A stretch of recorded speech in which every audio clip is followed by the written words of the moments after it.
일본에서 가장 오래되며 일본에서 가장 최고의 명문 사립대학교라고 하면 일본의 게이오 대학이라고 이야기를 합니다.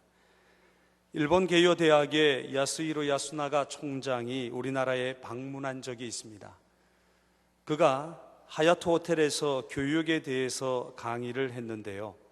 일본과 미국과 같은 자본주의 사회는 교육이 실패했다라는 주제였습니다. 그는 이렇게 말을 합니다.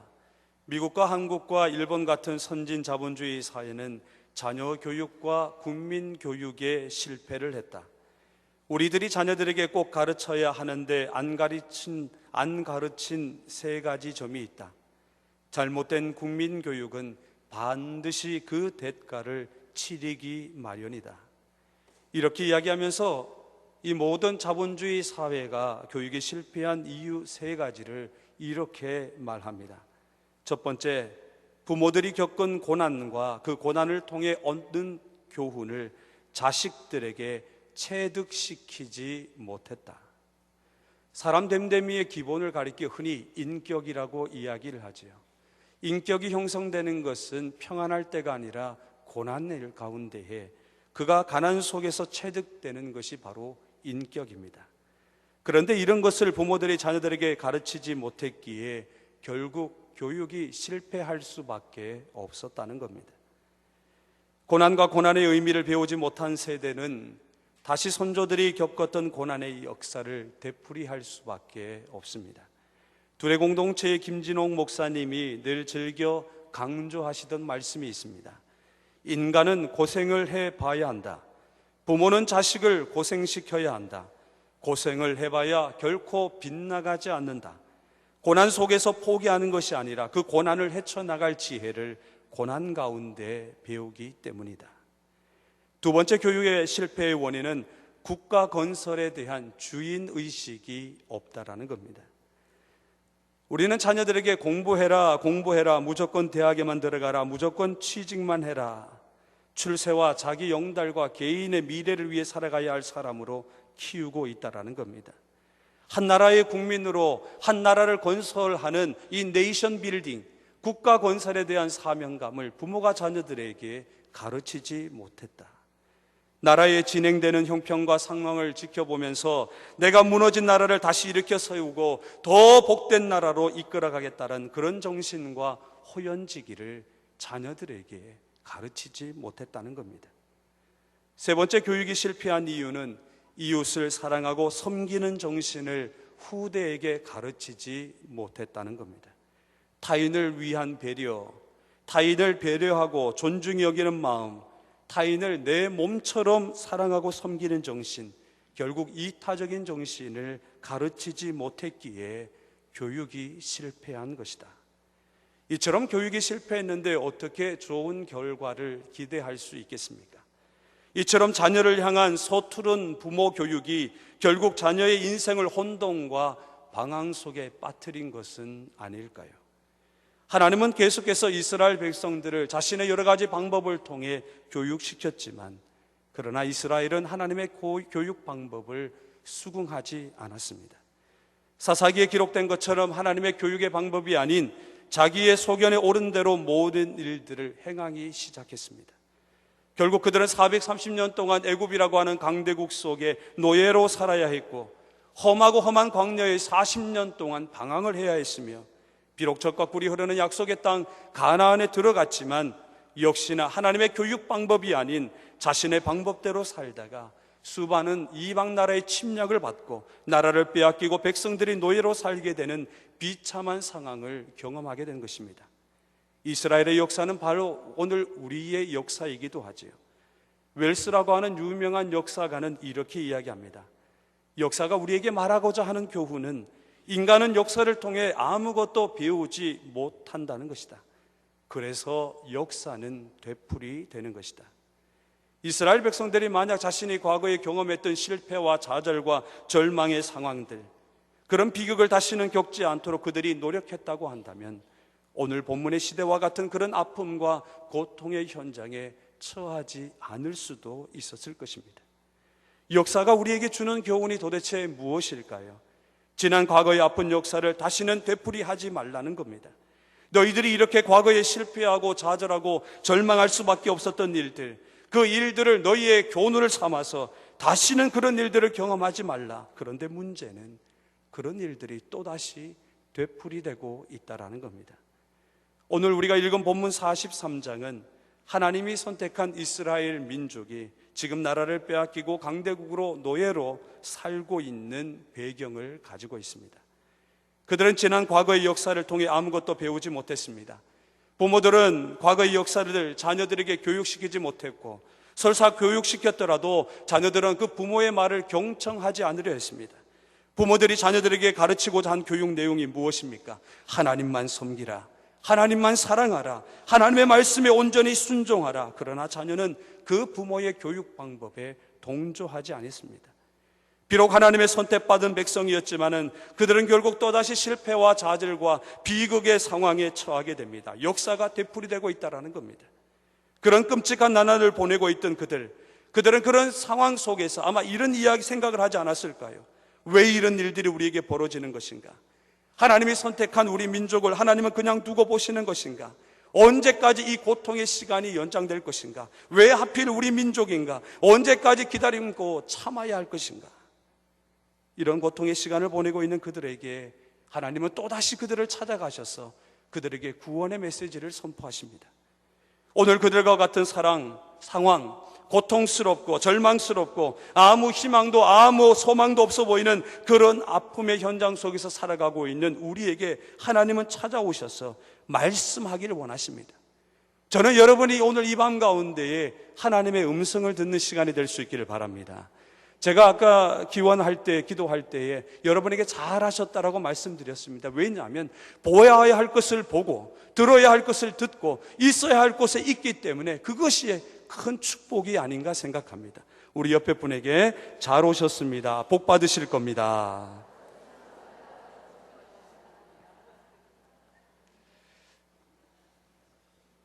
강대국의 노예로 살고 있던 이스라엘, 오늘 수많은 어려움과 큰 장애물 앞에서 방황하며 이리저리 방황하며 갈 바를 알지 못하는 오늘 우리에게 하나님은 이같이 말씀하십니다. 18절 말씀을 같이 합독합니다. 18절입니다. 시작. 너희는 이전 일을 기억하지 말며 옛날 일을 생각하지 말라. 시작.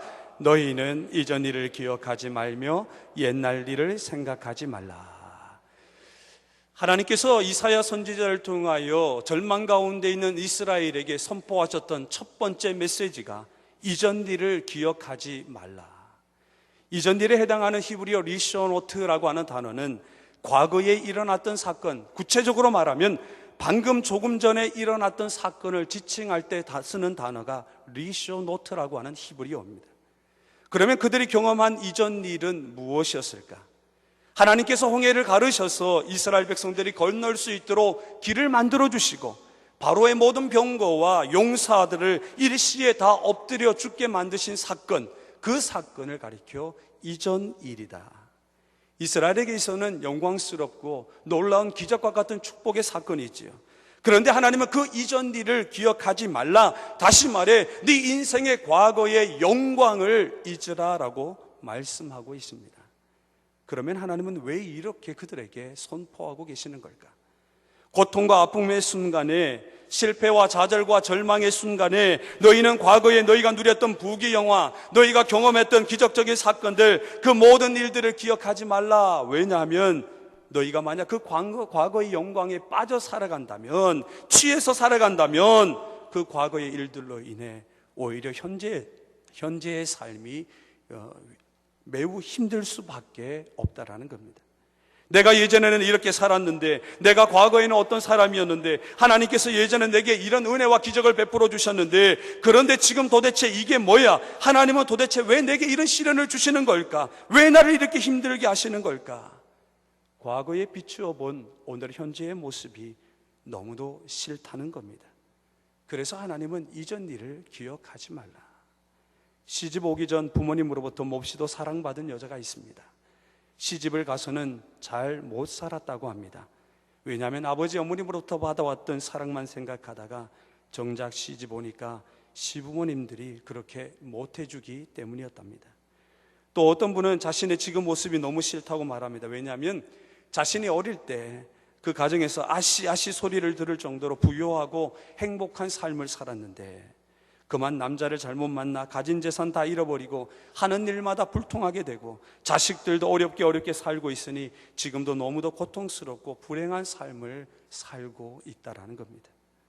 과거에 잘 나갔던 일들, 과거에 내가 누렸던 모든 영광과 지위들, 여러분이 과거에 하나님을 예배하고 과거에 하나님의 은혜를 받는 것도 중요하지만은 하나님은 그것을 기억하지 말고 오늘 바로 이 현장 살아계시고 역사하시고 주관하시는 하나님이 임재하는 이 처소에서 하나님을 예배하는 여러분들, 하나님은 그것을 기억하고 있다라는 겁니다. 그러면 또 이어서 주님이 이렇게 말씀합니다. 옛날 일을 생각하지 말라. 이스라엘 백성들에게 있어서 옛날 일은 도대체 무엇일까? 애굽이라고 하는 강대국에 430년 동안 종으로 살았던 기억입니다. 나라를 잃은 슬픔, 다른 나라의 종으로 살아야 했던 그들의 고통과 아픔들입니다. 폭력과 억압 속에서 자유를 누리지 못하고 인간으로서 받아야 할 대접을 누리지 못하고 동물처럼 학대를 당하며 철저히 복종할 수밖에 없었던 그들의 고통과 아픔들, 그 모든 옛날 일들을 생각하지 말라. 여러분, 혹시 여러분 부부싸움을 하시나요? 예, 여러분들 표정 보니까 목사님은 하십니까? 그런 표정들인데, 네, 저는 부부싸움을 합니다. 자, 이제 됐죠? 다시 질문합니다. 여러분들은 부부싸움을 하시나요? 회개하는 영을 주시기를 바랍니다. 부부싸움이라고 하는 것이 한 번에 그치는 것이 아니죠. 평생 계속됩니다. 한쪽이 죽을 때까지 말이죠. 그렇다면 부부싸움이 계속되는 이유는 도대체 무엇일까 고민해 봤습니다. 어떤 사람은 자꾸 이전의 것이 생각이 나서 기억나기 때문이라고 말을 합니다. 부부가 싸움을 하지 않고 살아갈 수 있다면 좋지만 인간의 역사가 싸움의 현장이 아니었겠습니까? 그렇다면 부부가 싸울 수밖에 없는 운명이라고 한다면 싸울 때 반드시 지켜야 할 규칙이 있습니다. 그 규칙 하나가 한번 따라할까요? 예전 일은 절대 끄집어내지 않기. 우리 옆에 분에게 예전 일은 절대 끄집어내지 맙시다. 예전에 만났던 미스터 킴, 미스터 리, 예전에 했던 잘못과 실수들, 부부 싸움을 할 때 보면 그 누구도 그들이 예전에 잘했던 일들은 들추어내지 않습니다. 예전에 남편이 내게 했던 상처를 주었던 행동, 잘못, 실수, 서운한 것들, 가슴 속에 쓴뿌리처럼 남아있는 이 상처와 아픔들, 그 이야기들을 가슴 깊이 묻어두었다가 부부 싸움 할 때만 되면 끄집어내어 상대방을 공격하는 무기로 삼고 있습니다. 남편도 마찬가지죠. 그러니까 같이 사는 것 아니겠습니까? 재미있는 것은 좋은 기억은 이미 다 사라지고 안 좋은 기억들만 머릿속에 남아 절대 잊어지지 않는다는 겁니다. 그래서 그 기억들로 인해 매우 불행한 삶을 사는 부부들이 적지 않다라는 겁니다. 사랑이 무엇일까요? 눈물의 씨앗인가요? 사랑은 잊어버리는 겁니다. 과거를 잊어버리는 겁니다. 용서해버리는 것, 실수와 잘못을 과감히 정리하는 것, 그것이 바로 사랑이지요. 기독교의 복음이 무엇입니까? 잊어버리는 겁니다. 실패와 허물, 죄책감과 죄에 대한 모든 안 좋은 것들을 십자가에 묻어버리고 새롭게 다시 출발하는 것, 그래서 예수 그리스도를 닮아가는 것, 그것이 바로 기독교의 복음입니다. 하나님은 우리가 예전에 지은 모든 잘못과 허물들을 다 용서해 주셨습니다. 기억하지도 않으시고 생각하지도 않으시죠. 그런데 문제는 우리가 기억하고 있다는 겁니다. 나는 전에 이렇게 나쁜 사람이었는데, 나는 그런 못된 삶을 살았는데, 나에게는 큰 죄와 잘못과 헐물이 있는데, 나는 하는 일마다 자꾸만 실패하는데, 이러는 과거의 아픔과 상처로부터 벗어나지 못하는 사람들이 너무도 많다라는 거죠. 영국의 어느 정신병원에서 발표한 통계학에 따르면 정신질환을 앓는 사람의 95%가 하나님의 용서를 믿지 못하는 사람이었다고 합니다. 정신질환, 겪을 수밖에 없는 정신질환의 원인이 하나님의 용서를 믿지 못한다. 우리가 한번 하나님의 자녀가 되었다면 하나님은 우리의 과거를 들추어내지 않으십니다. 지금 내가 혹시 실수를 하더라도 너 전에도 그러더니 또 그러는구나. 역시 넌 정말 안 되는구나. 그러니 가중 처벌이다. 그러는 분이 아니죠. 이것은 마귀가 주는 생각입니다. 마귀는 우리의 과거의 실패를 들추어냅니다. 어린 시절에 상처받았던 것, 이전에 누군가로부터 받았던 아픔들, 도저히 다시는 경험하지 않았으면 하는 고통들, 누구에게 행한 나의 실수와 잘못들을 모든 것을 다시 생각나게 합니다. 그래서 오늘을 행복하게 못하게 만들어버리죠. 믿음으로 살려 해도 마귀는 너 같은 것이 어떻게 하나님의 자녀냐, 똑바로 살지도 못하고 믿음도 부족하고 하는 일마다 불통하는 네 삶이 어떻게 하나님이 기뻐하시는 삶이냐라며 우리의 평안과 행복을 다 빼앗아가 버립니다. 그러나 성경은 우리에게 무엇이라고 말씀합니까? 그런즉 누구든지 그리스도 예수 안에 있으면 새로운 피조물이라. 이전 것은 지나갔으니 보라 새 것이 되었도다. 여러분의 모습을 살펴보십시오. 진작 내가 새 것이 된 사람으로 살아가고 있습니까? 십자가에 못 박히신, 십자가 위에서 흘리신 그 보혈의 피를 생각하며 십자가를 바라볼 때마다, 하나님 앞에 나와 예배할 때마다 나의 모습이 정말 새 것이 된 모습입니까? 뒤에 있는 것은 우리 빌립보서 3장 13절에서 14절 말씀을 우리 같이 한번 읽겠습니다. 빌립보서 3장 13절에서 14절입니다. 시작. 형제들아, 나는 아직 내가 잡은 줄로 여기지 아니하고 오직 한 일 뒤에 있는 것은 잊어버리고 앞에 있는 것을 잡으려고 표대를 향하여 그리스도 예수 안에서 하나님이 위에서 부르신 부름의 상을 위하여 달려가노라. 아멘. 성경은 우리에게 뒤의 것은 잊어버려라. 너가 과거에 죄에 묶여 있었고 마귀의 종살이 했지만은, 네가 과거에는 실패의 삶을 살았지만은 이제는 그 모든 과거의 것을 잊어버려라. 하나님이 주실 부름의 상을 위하여 열심히 앞으로 달려가라. 사랑하는 성도 여러분, 앞으로 달려가도 모자랄 시간 아닙니까? 과거에만 묶여 있으면 발전을 기대할 수 없습니다. 보다 더 소망적이고 희망적이고 보다 더 나은 미래를 창조하기 위해서는 과거의 사건들을 끊어야 합니다. 우리의 발목을 잡고 있는 그 악한 것들로부터 자유로워져야 합니다.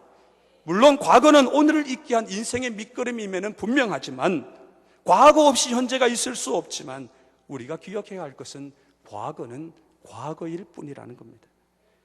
과거로 돌아가려는 자사, 과거에 지나치게 집착하는 것, 과거를 끊지 못하는 것, 하나님이 원하시는 것이 아닙니다.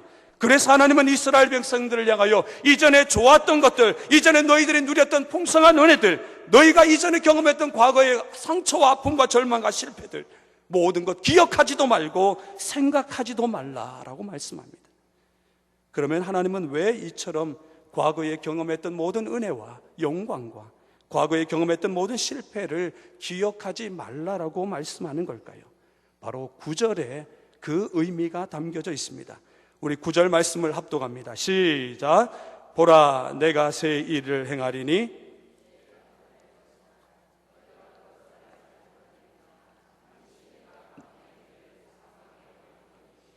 다시 한번 믿음으로 선포합니다. 오늘 내게 주신 말씀으로 받아들이며 9절입니다. 시작. 보라 내가 새 일을 행하리니 이제 나타낼 것이라. 너희가 그것을 알지 못하겠느냐. 반드시 내가 광야의 길을 사막의 강을 내리니. 아멘. 하나님이 우리 인생에 새 일을 행하시겠다고 선포하고 계십니다. 우리 옆에 분에게 축복합니다. 하나님이 당신의 인생에 새 일을 행하십니다. 그럼 뭐라 그래야 돼요? 아이고 감사합니다. 시작. 아이고 감사합니다. 과거에 붙잡혀 사는 사람은 현재와 미래를 이끌어 가시는 그 하나님의 계획을 볼 수 없습니다. 과거에 붙잡혀 사는 사람들은 모든 일들을 과거의 연장선에서 바라보기 때문에 내 인생의 새 일, a new thing, 이 새 일을 행하시는 하나님의 생각을 알 수 없는 겁니다. 그런데 참 재미있는 것은, 본문을 읽으면서 재미있었던 것은 이 문장을 시작할 때 처음 단어가 뭐냐면 보라라고 하는 단어입니다. 이 보라라고 하는 히브리어 히느니라고 하는 단어는 나를 보라 따라합니다. 나를 보라. 이 말씀을 듣는 자들에게, 얘들아, 고통 중에 있는 얘들아, 너희들은 나를 보라, 나를 바라보라, 나의 말에 귀를 기울이라. 여러분에게 보여지는 은혜가 있기를 바랍니다. 들려지는 은혜가 있기를 바랍니다. 왜냐하면 하나님이 행하시고 하나님이 새 일을 나타내실 것이기 때문입니다. 그렇다면 하나님이 우리에게 행하실 그 새 일이 도대체 무엇일까? 19절 후반부에 이렇게 말씀합니다. 한번 따라하겠습니다. 하나님은 광야의 길을, 사막의 강을 내신다. 아멘. 여러분의 인생에도 이런 은혜가 있기를 바랍니다. 광야라고 하는 것은 앞이 보이지 않는 곳입니다. 우리가 어디로 가야 할지 헤맬 수밖에 없는 곳이죠. 수많은 짐승들과 수많은 어려움들이 가득가득 넘치는 곳입니다. 목숨이 보장되지 않습니다. 거기서 누가 죽어도 아무도 모릅니다. 그런데 오늘 본문에 광야의 길을 내신다, 이 말은 네가 어떤 곳에 있을지라도, 네가 어떤 상황에 처해 있다 할지라도, 네가 어디로 갈지라도 내가 반드시 너를 지켜줄 것이다. 너를 구원해 줄 것이다. 내가 너의 안전한 생명의 길이 되어 주실 것이다. 이 하나님의 인도하심과 보살피심, 하나님의 구원을 의미하고 있는 겁니다. 두 번째, 사막에 강을 내신다. 사막은 먹을 것이 없습니다. 물도 없고 음식도 없지요. 뜨거운 태양 밑에서 굶어 죽는 곳입니다. 사막에 강을 내신다, 이 말은 사막과 같은 이 세상에 살고 있는 우리들에게 하나님이 너희로 하여금 이 땅에서 살아갈 수 있도록 풍성한 것을 공급해 주시겠다. 너에게 물을 주고 음식을 주고 옷을 주고 집을 주고 건강을 주고 물질을 주고 네가 이 땅에서 살아가도록 풍성하게 채워주겠다. 오늘 하나님이 우리에게 이렇게 말씀합니다. 너희는 너희 앞에 떡 버티고 있는 그 큰 문제 앞에, 넘지 못할 큰 장애물 앞에서 두려워하거나 무서워하거나 좌절하거나 위축되거나 낙심하거나 절망하지 마라. 그 장애물과 큰 산 때문에 자꾸 이전의 것을 기억하거나 옛날 일들 생각하지 마라. 왜냐하면 내가 이제 너에게 새 일을 행할 것이다. 너희가 이전에 경험해 보지 못했던 새로운 구원의 방법으로 너를 구원할 것이고, 너희들 이전에 경험해 보지 못한 풍성한 은혜를 너에게 공급해 줄 것이다. 사랑하는 성도 여러분, 그러니 우리가 하나님을 기대하고 하나님을 사모하고 하나님을 바라보는 것입니다. 지금부터 우리가 믿음으로 선포할 텐데요, 제가 주여라고 외치면 여러분들은 나는 부족하고 힘이 없으나 자막에 뜰 겁니다. 제가 주여 하면 여러분들은 그 뒤에 단어를 믿음으로 선포해 주시길 바랍니다. 주여!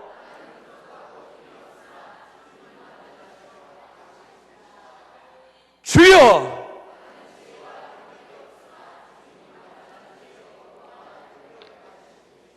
주여! 실패하나 주님은 나의 힘이 되시고 나는 승리자가 되게 하신다. 주여! 하나님은 내 인생의 길을 내시고 내 인생의 강을 내신다. 주여! 하나님은 나를 모든 어려움에서 구원해 주시고 필요한 모든 것을 풍성하게 공급해 주십니다. 아멘! 아멘! 하나님은 우리에게 째짜게 주시는 분이 아닙니다. 제가 지난번 금요기도회 때 말씀드린 것처럼 하나님은 우리에게 은혜 위에 은혜가 더해지는 삶을 주십니다. 이 위에라고 하는 헬라어가 안티라고 하는 단어인데, 안티라고 하는 말은 흔히 우리가 반대하다, 적대하다라는 말로 쓰이지만 또 다른 헬라어의 원어에 보면 대신하다라는 뜻이 있어요. 은혜 위에 은혜라는 것은 은혜를 대신하는 또 다른 은혜를 주시겠다라는 겁니다. 하나님은 우리에게 은혜를 주십니다. 그런데 그 은혜가 영원할 수는 없습니다. 그렇기에 하나님은 그 은혜가 다 소멸될 때쯤이면 또 다른 은혜의 파도를 몰아주셔서 또 채워주시고 채워주시고 채워주시는 분이라는 겁니다.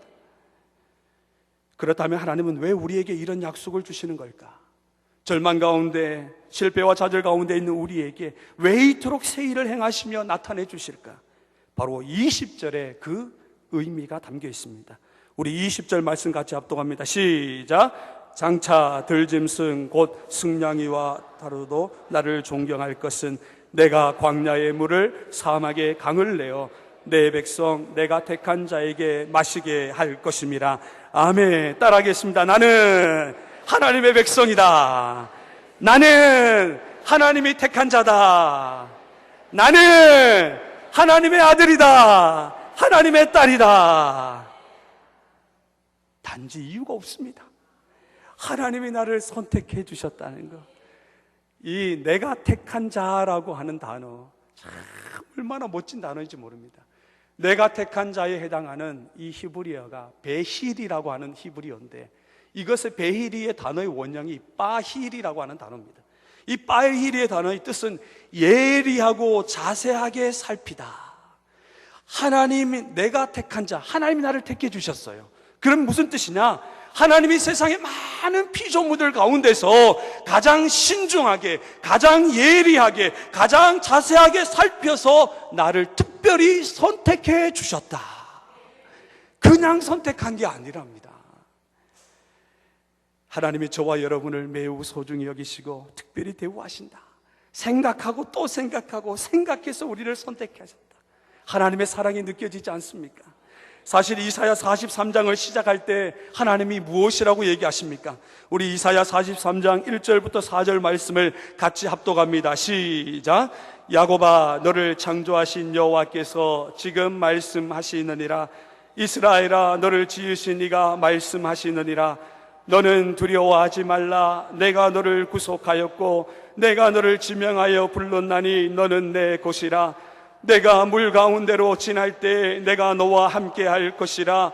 강을 건널 때에 물이 너를 침몰하지 못할 것이며 내가 불 가운데로 지날 때에 타지도 아니할 것이요 불꽃이 너를 사르지도 못하리니 대저 나는 여호와 내 하나님이요 이스라엘의 거룩한 이요 내 구원자임이라. 내가 애굽을 너의 속량물로 구스와 스바를 널 대신하여 주었노라. 내가 내 눈에 보배롭고 존귀하며 내가 너를 사랑하였은지. 아멘. 한번 따라할까요? 하나님 보실 때 나는 보배롭고 존귀한 자다. 우리 옆에 분에게 하나님께 당신은 보배입니다. 아멘. 네. 솔직히 그렇게 옆에서 얘기하실 때 진짜인 것 같으세요? 마음이 담겨져 있는 것 같으세요? 하나님이 우리를 얼마나 사랑하실까? 하나님이 얼마나 우리를 사랑하시기에 이렇게 못났음에도 그런 은혜를 우리에게 부어주실까? 한국 영화 역사상 명량이 어제로 1,400만 명을 돌파하며 흥행 1위에 올랐습니다. 시대적 분위기를 따라서 그런 성과를 거둔 것이라고 생각합니다. 그야말로 이순신 장군이 오늘의 대세입니다. 그가 남긴 명언이 생각납니다. 자막을 보시면 나올 텐데 제가 읽어드립니다. 이순신 장군이 했던 말입니다. 집안이 나쁘다고 탓하지 마라. 나는 몰락한 욕적의 가문에서 태어나 가난 때문에 외갓집에서 자랐다. 머리가 나쁘다고 말하지 마라. 나는 첫 시험에서 낙방하고 32의 늦은 나이에 겨우 과거에 급제했다. 좋은 직위가 아니라고 불평하지 마라. 나는 14년 동안 변방 오지에 말단 수비 장교로 돌았다. 윗사람의 짓이라 어쩔 수 없다고 말하지 말라. 나는 불의한 직속 상관들과의 불화로 몇 차례나 파면과 불이익을 받았다. 몸이 약하다고 고민하지 마라. 나는 평생 동안 고질적인 위장병과 전염병으로 고통받았다. 기회가 주어지지 않는다고 불평하지 마라. 나는 적군의 침입으로 나라가 위태로워진 후 47의 제독이 되었다. 조직에 지원이 없다고 실망하지 마라. 나는 스스로 논밭을 갈아 군자금을 만들었고 23번 싸워 23번 이겼다. 윗사람이 알아주지 않는다고 불만 갖지 말라. 나는 끊임없는 임금의 오해와 의심으로 모든 공을 뺏긴 채 옥살이를 해야 했다. 옳지 못한 방법으로 가족을 사랑한다 말하지 말라. 나는 20살의 아들을 적의 칼날에 잃었고 또 다른 아들들과 함께 전쟁터로 나섰다. 죽음을 두렵다고 말하지 말라. 나는 적들이 물러가는 마지막 전투에서 스스로 죽음을 선택했다. 살고자 하는 자는 죽을 것이요 죽고자 하는 자는 살 것이라. 마지막으로 나라가 망하기 일보 직전에 이순신 장군이 한 말이 있습니다. 신에게는 아직 12척의 배가 있사옵니다. 심리학자 알프레도 아돌베는 인간이 동물과 다른 한 가지가 있는데 그것은 마이너스를 플러스로 바꾸는 능력이라고 이야기합니다. 마이너스의 능력을 플러스의 능력으로 바꿀 수 있는 힘이 우리 인간에게 있다. 그러면 그 능력이 어디에서 나왔겠습니까? 바로 하나님, 오늘 성경에는 그걸 여호와라고 단어하고 있습니다. 우리가 하나님의 자녀가 되었기 때문에 우리는 실패를 성공으로 바꿀 수 있는 능력을 가지게 된 것 아니겠습니까? 우리가 하나님의 자녀가 되었기에 절망을 희망으로 바꿀 수도 있고 슬픔을 기쁨으로 바꿀 수도 있고 우리 인생에 안 되는 불통의 인생을 형통으로 바꿀 수 있는 이유는 바로 우리가 하나님이 선택한 백성이요 하나님의 자녀이기 때문입니다. 로버트 슐러 목사님은 불가능한 일이 존재하는 것이 아니고 불가능하다는 생각이 존재할 뿐이다라고 이야기합니다. 우리의 생각을 좀 이렇게 업그레이드 시키는 게 아니라 완전히 뜯어 고쳤으면 좋겠습니다. 안 된다, 안 된다가 아니라 되잖아요. 왜? 우리에게 행하시는 분은 바로 여호와 하나님이시기 때문입니다. 이 여호와라고 하는 분이 누구입니까? 안 되는 것을 되게 하고, 없는 것을 있게 하고, 기대할 수 없는 것을 기대하고, 볼 수 없는 것을 보게 만들고, 무능한 자에게 능력을 주시고, 지혜 없는 자에게 지혜를 주시고, 가난한 자를 부욕해 하시는, 무에서 유를 창조하시는 전능한 엘사다이 하나님, 그 하나님이 우리를 자녀 삼아 주셨다라는 겁니다. 여러분의 입술에 이런 고백이 있기를 원합니다. 하나님은 내 인생에 새 일을 행하실 것이다. 그리고 이제 나타낼 것이다. 내가 하나님의 자녀이기 때문이다. 사랑하는 성도 여러분, 우리의 발목을 잡고 있는 과거의 모든 것들을 잊어버려야 합니다. 아직도 해결하지 못한 그 과거의 쇠사슬을 풀어버려야 합니다. 앞을 내다보지 못하고 과거에 묶여 있다면 우리는 희망찬 삶을 내다볼 수 없습니다. 그러나 여호와 하나님이 행하실 새 일을 기대하며 바라보며 사모하는 자들에게 하나님은 놀라운 방법으로 놀라운 새 일을 우리에게 나타내 주실 것입니다. 이전 일은 기억하지 말고 옛날 일을 생각하지 말고 이제 우리에게 새 일을 행하실 그 하나님을 기대하며 솔리 데오 글로리아, 하나님께 영광 돌리는 우리 모든 성도님들 되시기를 주님의 이름으로 축복합니다.